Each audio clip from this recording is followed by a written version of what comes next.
model can be as scientifically useful and accurate as a model built from a full vector data set. And then I also had sort of a secondary objective, which was to examine the validity of the assumption that the electrojet exactly follows the magnetic equator.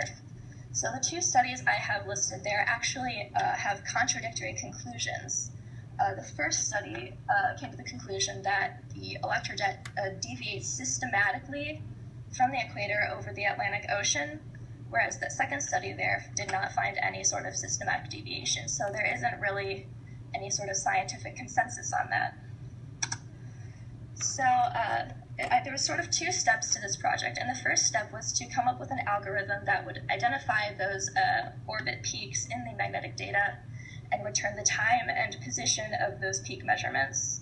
And so the way that I did that, I'm going to step back here, is I sort of set like a latitudinal window, and then using the gradient of the scalar intensity data, then sort of located the peak, like a local maximum or minimum within that latitude range.